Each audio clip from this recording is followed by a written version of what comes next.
नक्सल विरोधी अभियान के इतिहास में आज दिनांक 18 नवंबर 2025 काफ़ी एक निर्णायक दिन स्थापित हुआ। आज दिनांक को छत्तीसगढ़ आंध्र प्रदेश बॉर्डर में अल्लूरी सीताराम जिला, मूलतः आंध्र प्रदेश राज्य का जिला है, उधर एक पुलिस नक्सली मुठभेड़ में 6 माओवादियों को मारे जाने का जानकारी आंध्र पुलिस ने कंफर्म किया। उनकी शिनाख्ती में सबसे most wanted most cadre Madvi Hidma, वर्तमान में सेंट्रल कमेटी मेंबर और पूर्व में PLG पटना नंबर 1 का कमांडर भी रहा।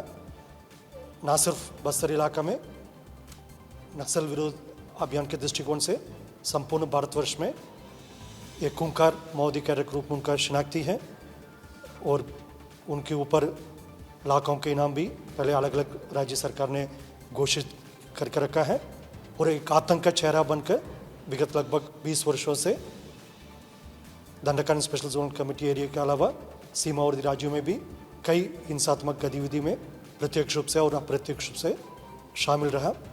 उनका डेड बॉडी आज ESR जिला में सुरक्षा बल द्वारा बरामद की गई। आज के घटनाक्रम काफ़ी एक महत्वपूर्ण और निर्णायक घटनाक्रम के रूप में हम उसको देख रहे हैं।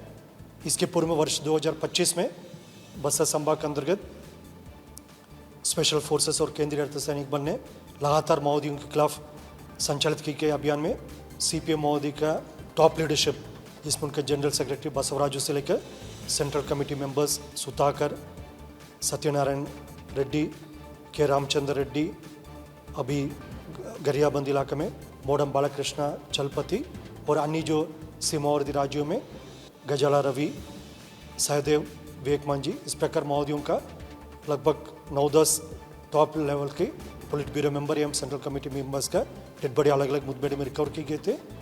लेकिन सबका ये तलाश रहा जो आतंक का चेहरा है माडवी हिडमा, जो commander of PLG battle number 1 के अलावा जो उनका इस इलाका में अनेक बड़ी बड़ी वारदात में, जिसमें हमारा 76 CRPF जवान का शहादत ताड़मेटला में हुआ, उसके अलावा मिनपा मुठभेड़ में है, टेकलोगुड़ा मुठभेड़ में और कई वारदात में उनका भूमिका रहा।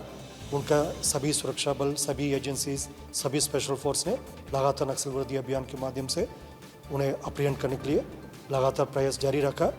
लेकिन आज की खबर है वो सभी सिक्योरिटी फोर्सेस के लिए, जो नक्सल विरोधी अभियान में शामिल सभी एजेंसी के लिए काफ़ी एक महत्वपूर्ण खबर के रूप में हम उसको देख रहे हैं। इसके पूर्व में आपको ज्ञात होगा जो माडवी हिडमा से लेकर अन्य जितना भी माओवादी कैडर है, हिंसा त्याग करके सामाजिक मुख्यधारा में शामिल होने के लिए लगातार अपील भी शासन की ओर से, सुरक्षा बल की ओर से, पुलिस की ओर से लगातार की गई थी। लेकिन इस अपील को कहीं न कहीं अनदेखी और अनसुनी उनके द्वारा की गई। उसके परिणाम ना सिर्फ माडवी हिडमा के इस मुठभेड़ में न्यूट्रलाइजेशन हुआ, साथ साथ उनकी वाइफ और संगठन में दंडकांड स्पेशल जोन कमेटी मेंबर के रूप में जिसका शिनाख्ती है, जिसका पहचान है राजे का भी इस मुठभेड़ में उनका डेड बॉडी रिकवर किए गए थे और अन्य 4 अन्य माओवादी कैडर का डेड बॉडी इस मुठभेड़ में रिकवर की गई, जिसकी ऑफिशियल कंफर्मेशन और ऑफिशियल डिटेल थोड़ी देर पश्चात आंध्र प्रदेश पुलिस द्वारा भी जारी की जाएगी। मुठभेड़ स्थल से AK-47 और अन्य आर्म्स एमुनिशन भी बरामद होने का भी अभी तक बेसिक कंफर्मेशन आ रहा है, क्योंकि ये मुठभेड़ सीमावर्ती राज्य आंध्र प्रदेश में हुआ।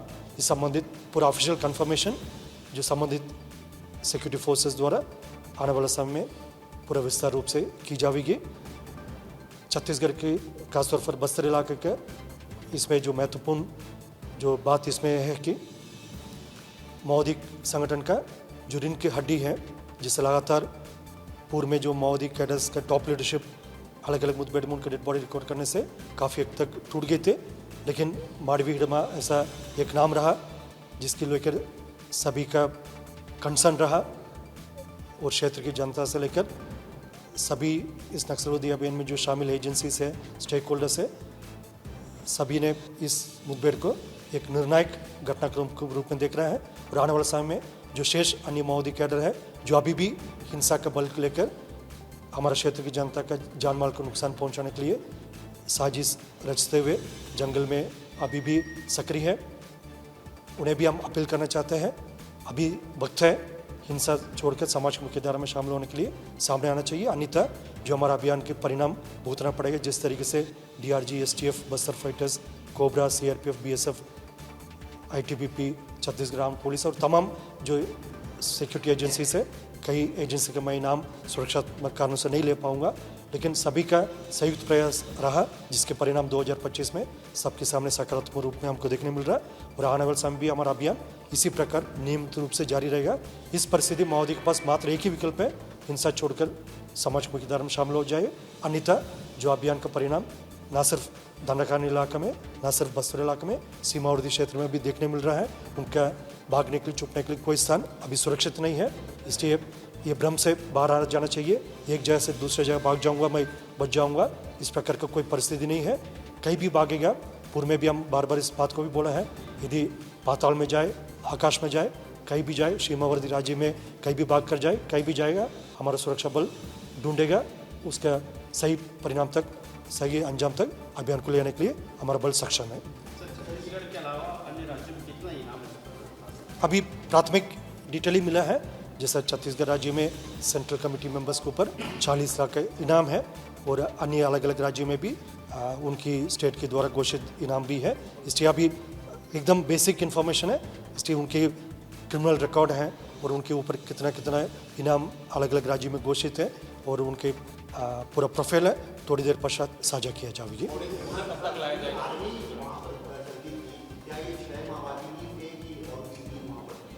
जैसा मैं पूर्व में भी बताए थे, ये अभियान मूलतः आंध्र प्रदेश राज्य का अल्लूरी सीताराम जिला में हुआ, ESR जिला के रूप में हम उसको बोलते हैं, उसी जिला में हुआ, क्योंकि जिस स्टेट की सिक्योरिटी फोर्सेस, जिस स्टेट की एजेंसीज इस अभियान में शामिल रहा, उनके पास ज़्यादा और ऑफिशियल ऑथेंटिक इन्फॉर्मेशन होगा। जितना हमको प्राथमिक कंफर्मेशन राज्य से मिला है उसी का हमने साझा कर रहा है, जो और विस्तार से डिटेल जो संबंधित स्टेट से हम प्राप्त करके आने वाले समय में साझा करेगा। सर, लगता था कि बस्तर में सुरक्षा बलों के दबाव के चलते आंध्र भाग रहा था। निश्चित रूप से जिस तरीके से विगत समय में, खासतौर पर 2024 और 25 में हमारा नक्सल विरोधी अभियान लगातार जारी रहा, जिसमें माओवादियों का टॉप लीडरशिप, जिसका नाम मैं गिनती भी किया है, सेंट्रल कमेटी मेंबर्स और उनका जनरल सेक्रेटरी, उनका माओवादी संगठन का सरगना बसवराजू से लेकर अनेक सेंट्रल कमेटी मेंबर्स का डेड बॉडी सुरक्षा बल ने अलग अलग मुठभेड़ के पश्चात रिकवर किया है।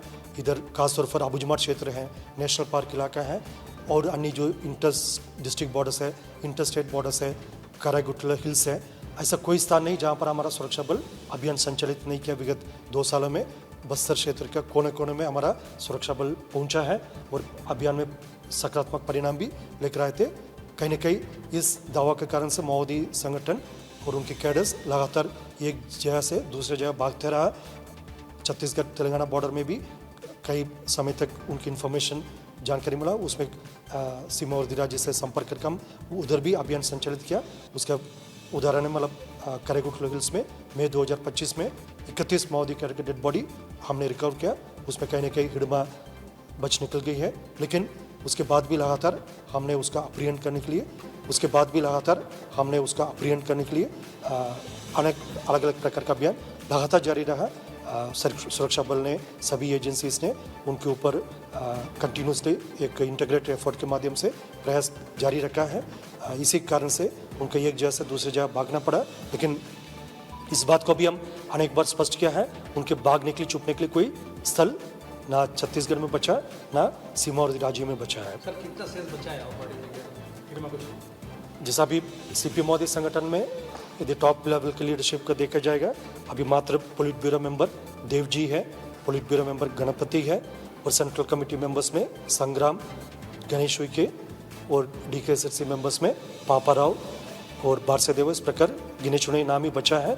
उनका भी लगातार हम बार बार अपील भी जारी कर रहे हैं, लेकिन कहीं ना कहीं उस अपील को अनसुनी और अनदेखी कर रहा है। जैसा हिडमा से भी अब ध्यान दिया होगा, सिर्फ 1 हफ्ता 10 दिन पहले छत्तीसगढ़ शासन के माननीय मुख्यमंत्री महोदय और अन्य जो वरिष्ठ पुलिस अधिकारी और प्रशासनिक अधिकारी भी पूर्ववर्ती गांव तक गए थे और उनके परिजन से मिलकर दोनों बारसेदेव और माडवी हिडमा का माँ से भी मिलकर चर्चा किया। उन्होंने भी दोनों का माता भी अपील किया है। इससे और ज़्यादा प्रयास शासन, पुलिस और प्रशासन क्या कर सकता है। तब उनकी खुद की माँ के अपील को अनसुनी कर रहा है। उसके बाद भी फिर बंदूक लेकर हिंसा के बल पर क्षेत्र की जनता के जान माल का नुकसान पहुंचाने के लिए कोई न कोई साजिश रच रहा है। फिर उसका परिणाम उनको भुगतना पड़ा और शेष माओवादी के पास अभी भी वक्त है। यदि बात को समझ कर आ जाएगा अच्छा होगा, नहीं तो फिर रिजल्ट सबके सामने है। छत्तीसगढ़ क्या बॉडी लाया जाएगा और बॉडी में क्या अंतिम संस्कार करने दिया जाएगा? उसके मारे जाने से सुकमा में एक तरफ खुशी की भी लहर निश्चित रूप से आतंक का एक चेहरा रहा जो माडवी, हिडमा और उनका अन्य साथी उस मुठभेड़ में मारे जाने से क्षेत्र की जनता राहत की सांस ले रहे हैं। सुरक्षा बल के लिए भी एक निर्णायक बढ़त है नक्सलवादी अभियान के दृष्टिकोण से। बाकी अन्य लीगल फॉर्मेलिटीज और टेक्निकल फॉर्मेलिटीज है वो संबंधित राज्य पुलिस से संपर्क करके उसका वर्कआउट करेगा। इसके पहले भी जैसा जिस राज्य का कैडर बिलोंग करते हैं, जो आमतौर पर उस राज्य को डेड बॉडी पहुंचाया जाता है और लीगल और अन्य जो टेक्निकल विषय को ध्यान में रखकर फिर उनके आगे की कार्रवाई की जाती है। लेकिन अभी मुठभेड़ सिर्फ मात्र कुछ समय पूर्व में हुआ, इसलिए इन सब विषय पर अभी चर्चा करना, सब विषय पर अभी निर्णय लेने के लिए संबंधित एजेंसी से और संबंधित स्टेट के पुलिस से हमको चर्चा करना होगा।